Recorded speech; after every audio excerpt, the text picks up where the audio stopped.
Good afternoon, North Carolina A&T. How you doing? Welcome back to our weekly Monday press conference. North Carolina A&T is coming off of a loss at Villanova on Saturday. This week, we will play our final road game of the season. We go up to Townsend, Johnny Unitas Stadium, to play the Tigers, the Townsend Tigers, at noon. Our special guest with us today is our punter, DJ Page. Had a 70-yard punt on Saturday, 3 yards shy of the school record. We also have with us here Stephen Davis II. And as always, we have with us our head coach, Mr. Vincent Brown.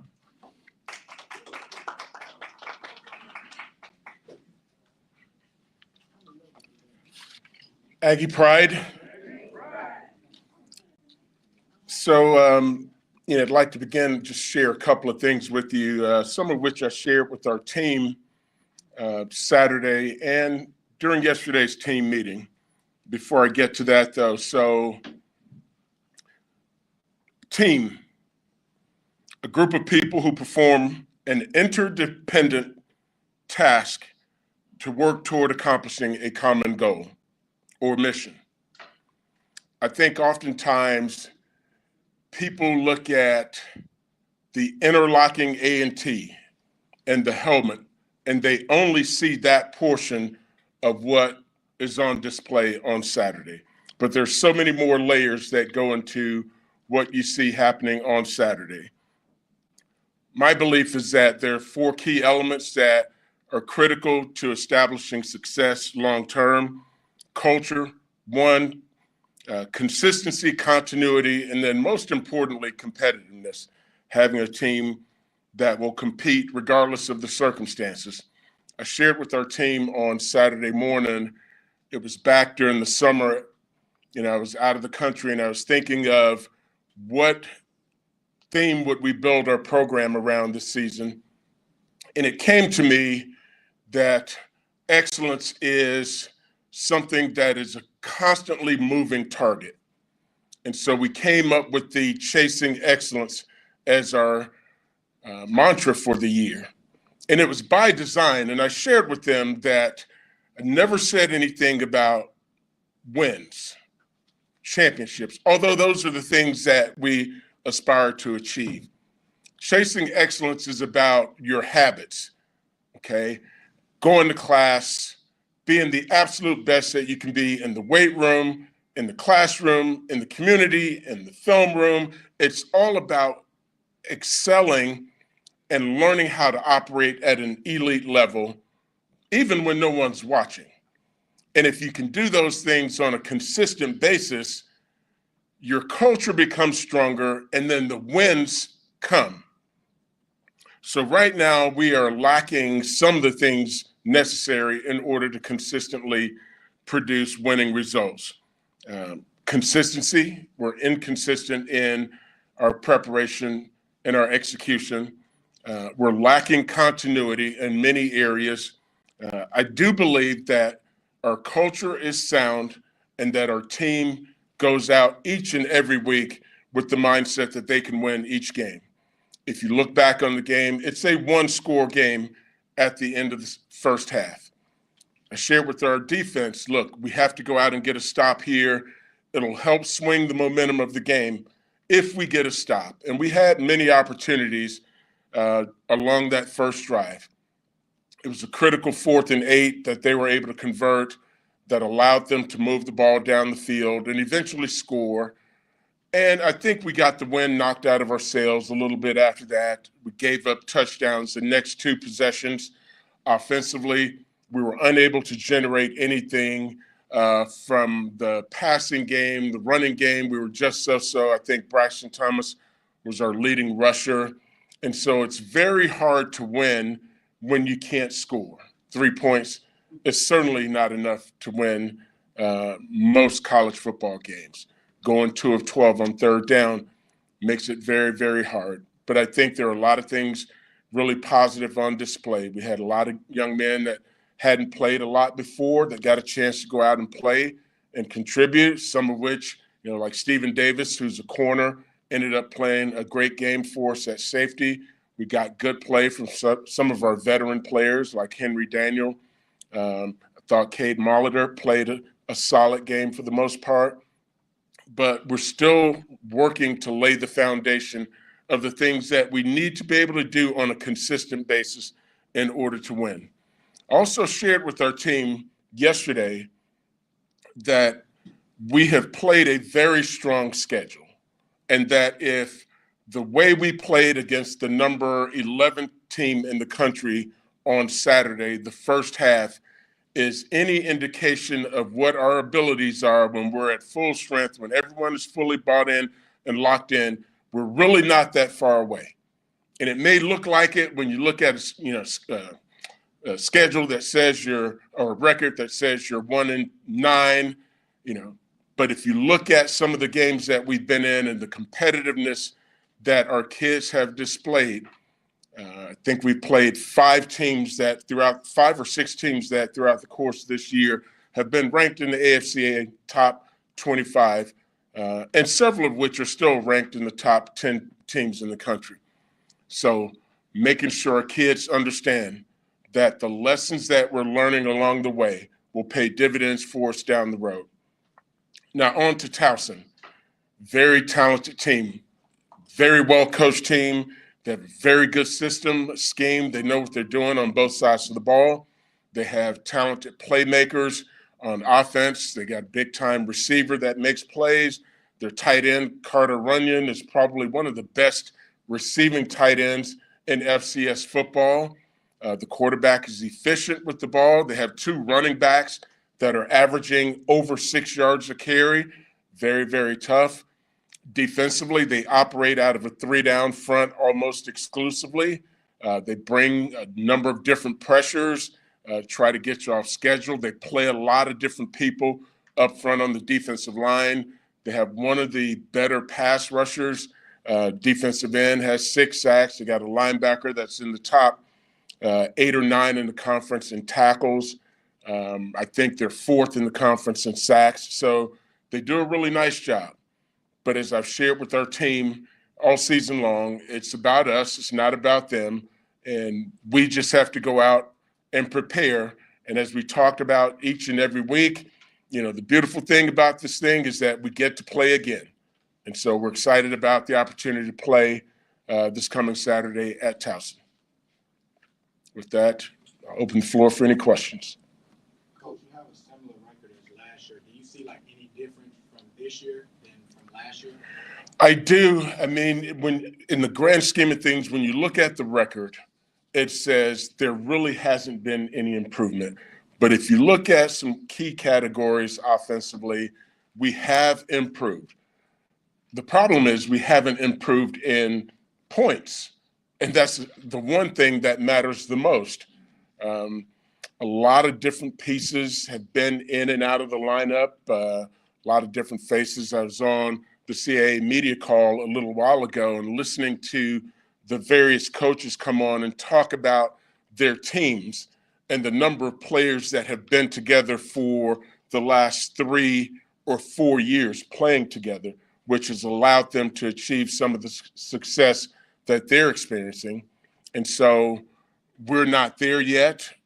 We're hopeful that we'll continue to lay the foundation so that our young kids, and I shared this with them yesterday, that the sacrifices and the learning lessons that they are going through right now will pay dividends for them down the road. Coach, have you identified just what is, I guess, the bugaboo with the third quarter? It seems like when you're so close at halftime and then things kind of fall apart at the beginning of the third quarter. Yeah, it's 2 things. Our inability to move the ball down the field and score offensively has been our Achilles heel all season. And then our inability when the moment comes defensively to make the play in critical situations. And as I alluded to a little while ago, you get a team in 4th and 8, you feel pretty good about the opportunity to get off the field. And, simple mistake made by a younger player that he'll look back on, we'll all look back on and say, man, can't believe that happened. But, yeah, that's primarily it. inability to consistently move the ball down the field to score. And when the opportunity presents defensively to get off the field, we're unable to make the play in the moment. The passing game, where you only had like this 50 yards, 5 passing, 2 quarterbacks. That's surprising considering, some of the big performances you had earlier in the year. Robbie taking over. Well, what's happened the last couple of weeks is kind of real that. Yeah, I think, part of it is our inability to run the football. So you become one-dimensional. Our inability to beat man coverage has been a problem the last few weeks. And so teams are going to play man. They're going to load the box and say, we're going to dare you to beat us throwing the football. We didn't throw the ball, I don't think, enough on first and second down to challenge them down the field. And we kind of fell right into their hands. I'm sorry, when you say that, is that kind of like saying you want your play caller to be more aggressive early on? Or? I think as we build things out, we look at the strengths of the opponent. And we always build our scouting reports about the who and what. Who are they and what do they excel at? And then we build everything around how to take advantage of the weaknesses of what they do. And so collectively, we have to do a better job of taking advantage of those weaknesses because every team has them, and some of the times, it comes down to the execution. The plays are called, and it's always, and I shared this with the players yesterday, it's always going to be about their ability to execute, not our ability to scheme up the X's and O's. Coach, this season, Towson, one of the best teams in the nation in terms of blocked kicks and blocked punts. I know you've got experience coaching special teams. What have you seen on film in terms of what they bring on those block units and what the keys are going to be in terms of your protection? Yeah, so, every week we focus on protection. We literally used to call it punt protection, okay? And it's all about making sure that you're matching numbers when they overload one side and having answers to when they start stemming and twisting the fronts. And I think Coach Bankins, our special teams coordinator, does a good job. We have our punter here, DJ, who does an excellent job. Part of it is all about operation and getting the ball off on time also. Cameron Dalrymple wasn't really a big factor in his game, but he had a really good game against South Carolina State earlier in the season. What was kind of the reason why he didn't play this game? Well, he did play in this game. He just didn't get as many touches as he had been previously.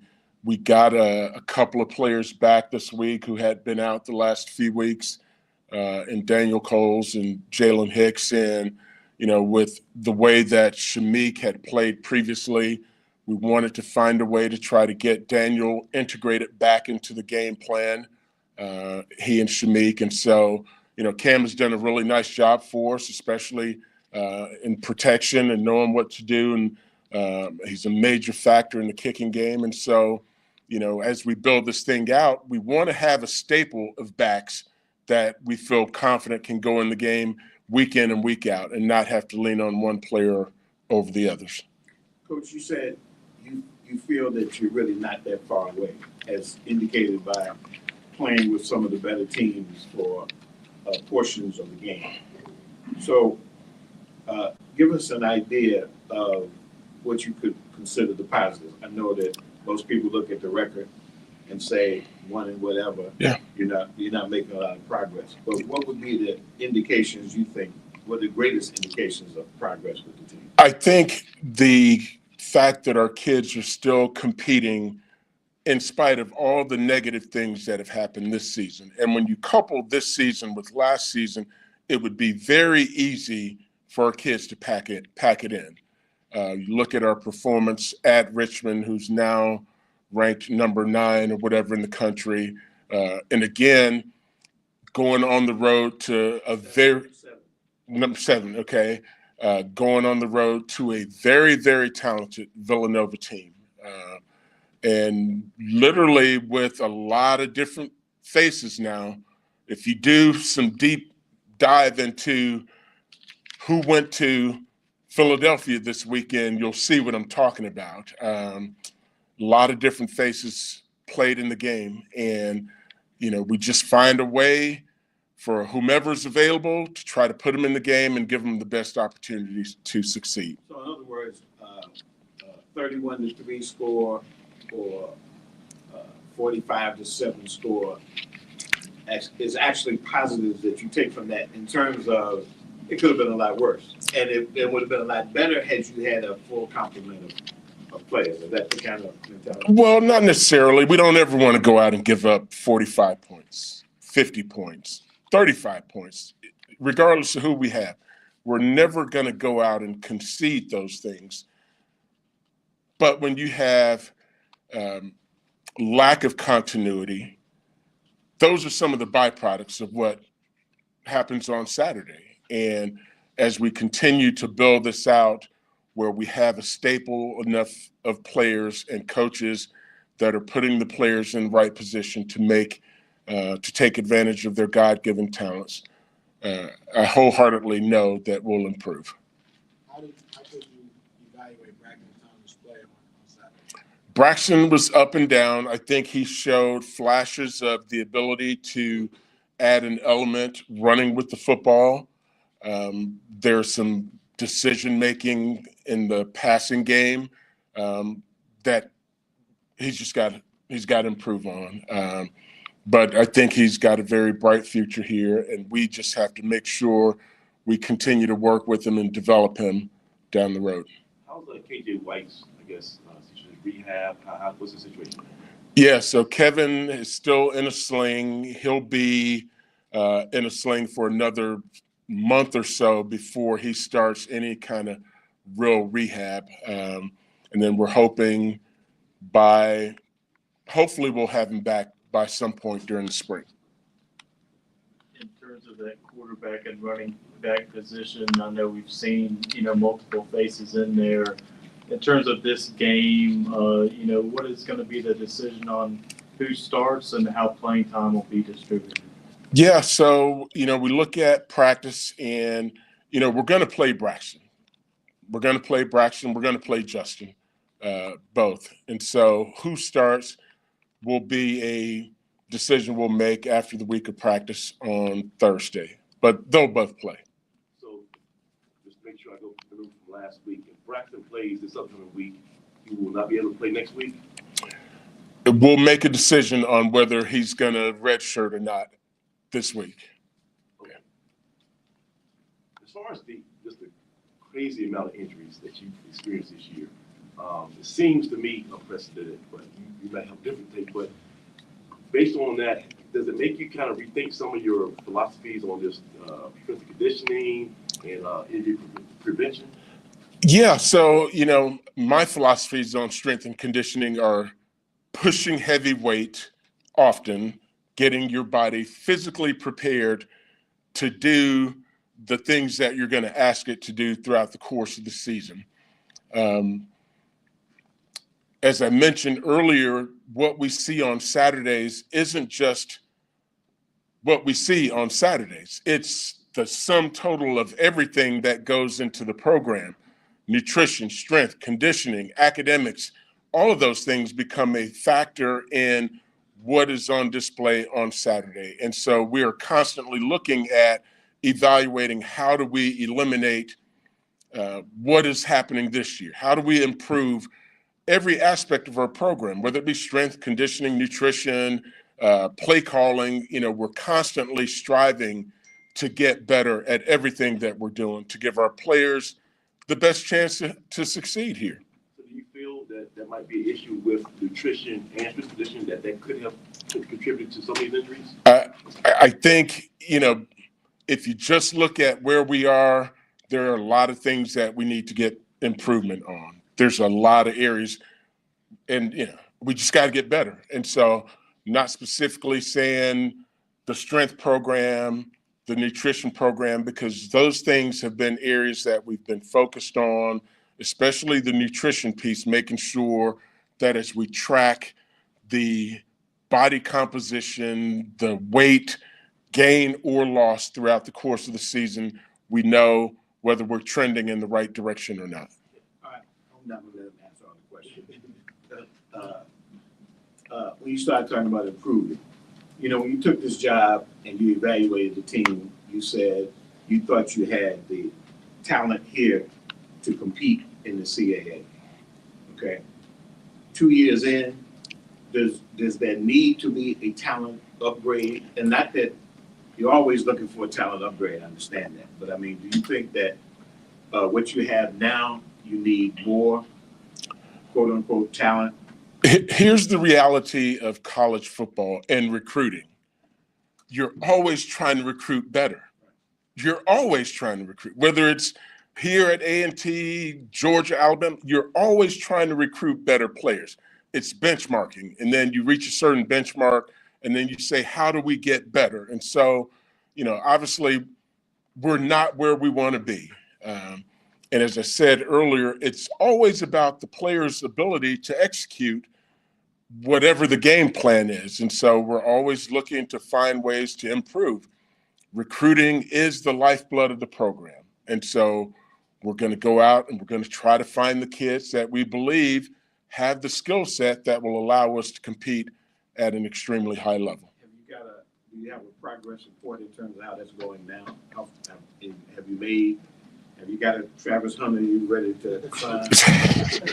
Well, I wish we had a Travis Hunter, but we don't. You know, we're going into a very critical time in recruiting here over the course of the next several weeks. We're actually having a recruiting meeting later this afternoon, talking about some of the areas that are of critical importance for us and how we're going to fill those needs, knowing that we're going to be losing a few players at the end of this semester.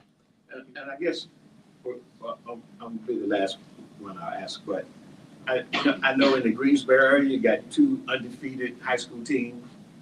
I went to see Grimsley last week. They got a little kid that has now scored 100 touchdowns or something. I don't know.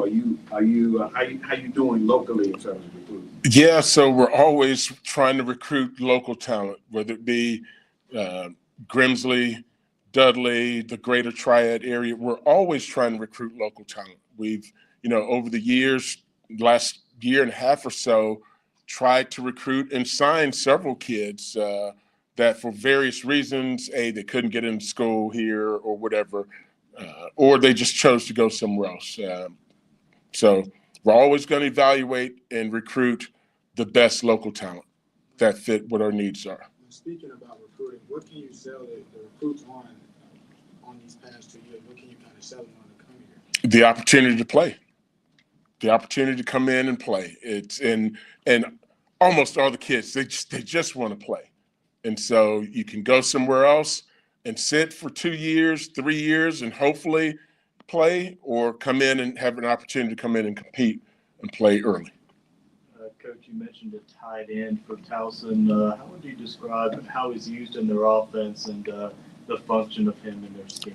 Yeah, he's used in a variety of ways. They'll flex him out as the number 1 receiver. He's very fast, has excellent ball skills, but he's also a very competitive and tough blocker. So they'll put him in inline positions, use him to seal, cut off, kick out. But they will find a way to get him the ball. They'll flex him out down in the red zone and throw him, jump balls. I know you've mentioned Stephen Davis a couple times over the last couple of weeks. Obviously, last week, the big game, and I guess he's behind me over there.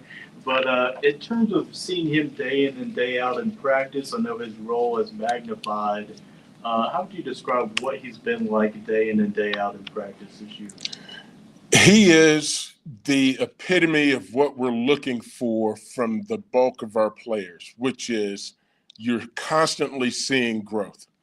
From last year, he got injured early on during training camp, and we really didn't know what we had in him. And then this year, training camp, he was really the best corner coming out of training camp, or the most productive corner coming out of training camp. And if you watch our games, every week in the kicking game, he's a factor. He's shown up however many reps he gets defensively. If it's 15 plays, if it's 25 plays, He's giving us everything that he's had or that he has, and he's made tremendous strides as a player. Thank you, Coach. Appreciate it. Yep.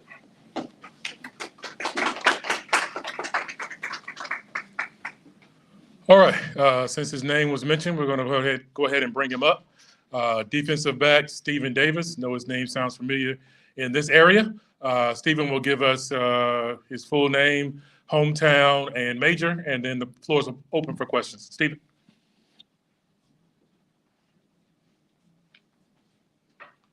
Hey, how y'all doing? Stephen Davis, kinesiology student in Greensboro, North Carolina. What position? I play defensive back. How big are you? About 6'1", 170. 170? Yes, sir. I know your father played here, obviously playing high school close by at Dudley. What was that like? I mean, growing up with your dad as a coach and, him playing at A&T and whatnot. It was great. I mean, I grew up around Dudley, winning program for my whole life pretty much. My dad, he coached me for 4 years at Dudley, and he taught me the ins and outs of football, and I think that's why I have such a good high football IQ now. In terms of, learning the game from him, growing up in that environment, what do you think are maybe the biggest things that you took from him that maybe the ordinary player might not have access to? Well, my dad, since I was young, he always instilled in me, like, just be a dog on the field, no matter how big you are or who's in front of you, just dominate. In terms of your career at A&T, I know Coach Brown talked about it a little bit, but how do you summarize what the journey has been like, since coming to A&T and kind of emerging in this role the last couple of weeks? It's been a journey. When I first got here, I had a different coaching staff, and after my first year, this coaching staff came in. I showed what I had a little bit, but I think this year they're seeing me a little more. I know Coach mentioned the work ethic in practice, and I guess you mentioned it a little bit there, but before you do go to practice, what are kind of the things you tell yourself? What are the things that drives you to, keep propelling? Just play every down like it's your last. You never know when your time is up with this game, and just go out, give 100% every time. I know you mentioned playing for your dad for a bit. I mean, what would you say are your favorite memories playing with your dad during your time at Dudley? Definitely when we won the state championship my senior year. It was a really good feeling. We ain't win one for the first 3 years I was there, but getting him his 5th state championship as a player under him felt really good.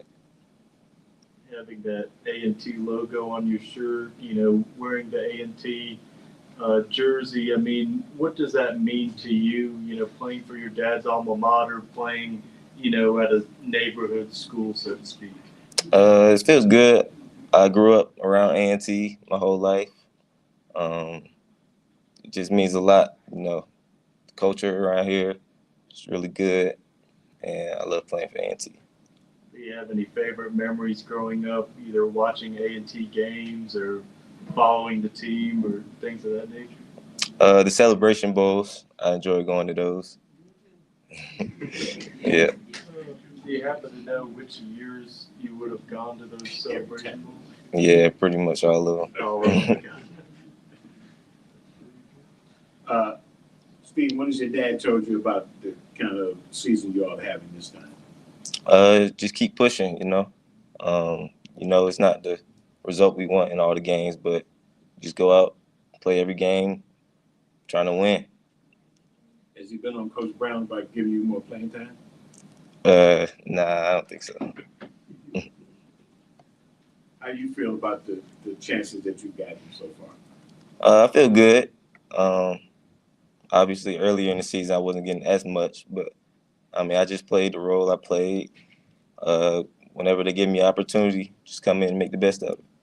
Have you been playing more like on the corner, or have you been playing a slot? Where have you been playing when you got the playing time? Earlier in the season, I was playing corner and came in at the slot a few times. But this past game, I played free safety due to injuries and things like that. Which one do you prefer?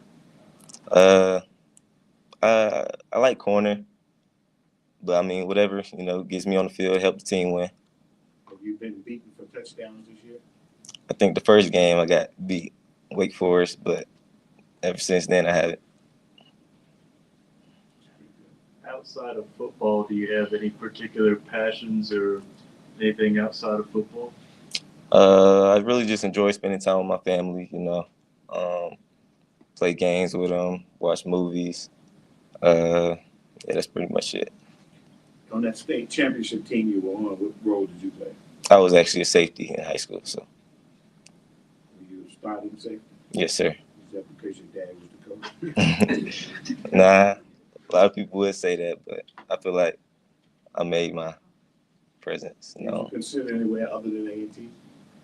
I mean, I did. I left my options open, but ultimately, when it came down to it, I felt like A&T was the best option for me. Thank you, Deuce. Appreciate it.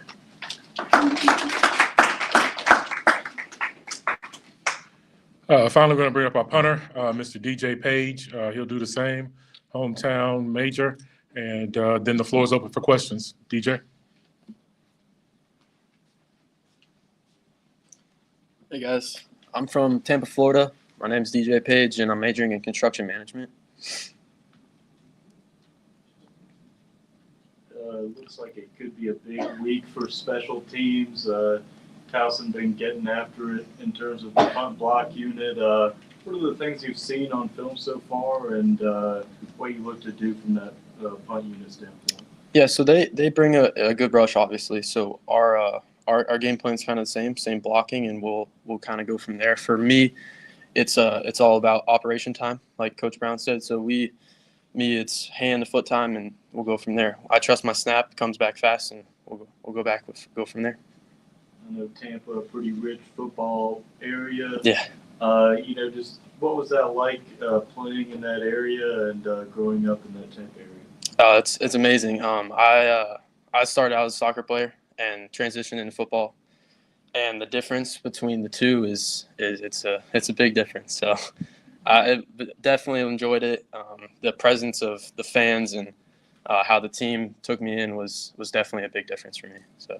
In terms of the transition from being soccer player to punter, just what were the steps in terms of learning how to punt from a football perspective, and how you grew as a player? It was the big thing for me at first was flexibility. I was not flexible at all. I'm coming out of soccer, and then changed into that. So that was definitely the big difference. Punting in soccer and punting in football is a big difference. So that was a big transition for me. In terms of finding your way over to A&T, how would you describe the recruiting process and what the key factors were in terms of choosing the Aggies? Yeah, so I came in here on my visit, and Coach Coach Brown made me feel very welcome here. A big thing about it to me was the education. I couldn't find the better education was here with construction management. I take pride in a lot of my construction, so that's been my dream for a while since I was a little kid to grow up and be kind of following my dad's footsteps as construction. So that was a big deciding factor for me. And you mentioned Coach Benkins, Coach Brown has previous experience as a special teams coordinator, but before being a head coach. How would you describe what that relationship is like, and what special teams periods are like during practice? Yeah, so in practice it's a lot game-like. We like to represent how the game is, just so as for the whole team, for us, and it represents how we play in the game. I would say that that builds up trust for me, builds up confidence for me when I get a game-like situation. So. You mentioned construction being, your view of the future, or maybe the biggest things that kind of convinced you to want to follow in your father's path. I think growing up on construction sites, like being with him, learning blueprints, and going to job sites and seeing how they build, and he's in the residential side, so being there to build homes for people is definitely one of my things that I want to continue. are you looking to do, in terms of being on-site work or management or a little bit of both? I would like to be a little bit of both. I want to start out in the on the site so I can get some experience and then work my way up from there. I was about to ask you, were you the only player from Florida? But I looked through the roster, it's like 7 players from Florida. Yes, sir. There's a few. Oh, you talked to all those guys that you shared that. Anybody from your part of the neck of the woods? Yes, sir. So we actually Keon he's about like 10 minutes from where I'm from, and then Braxton's about an hour from where I'm from. Okay. And from Florida to North Carolina, what kind of other offers did you have or did you entertain? I had a few other offers, but I really didn't have many. So it was definitely coming in here. I saw the school, saw the field, and I was definitely shocked, and I loved it. So You were shocked? I loved it. It was definitely a big difference. Definitely from high school to from here, seeing all the fans and alumni, it was amazing. What kind of career did you have in high school Like, as a punter? so I started out as a kicker, and then transitioned. Place kicker? Yes, sir. So started out as a kicker, and then I worked my way. I started playing in my junior year of high school, and transitioned into a punter after my junior year season. Are you the backup place kicker as well? No, sir. I'm Jay is our backup kicker. Have you ever gotten a hang time track down recently? What's that? Have you ever gotten a hang time track recently? Hang time? Have you measured How high? Oh, yeah. So, I mean, how long it stays in here. So. I like to. I mean, if I like to keep a distance for games, distance is a big factor. Flipping the field, but hang time, that makes the ball look cool. So putting it up in the air is pretty fun. But I would like my biggest ball I've hit's with the 5-second hang. So what's your best punt this year? I would say the 70-yarder I just hit. What was it? Is there something special about that one that how you hit it, or did you know it when you left your foot? Yeah. So going out on the field before the punt, I knew I had wind in the back. I knew we kind of threw them off by transitioning to the other side of the field instead of going down what we normally do. So wind in the back and just tee up and let the ball fly. Thank you, DJ. Appreciate it.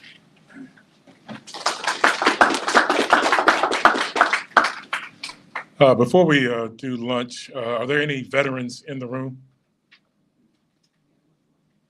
Military. Military, yes. We got one. All right. Got two. Just want to give you a round of applause for your service and happy Veterans Day to you. Now we'll transition to lunch and then we'll do our radio show. Thank you.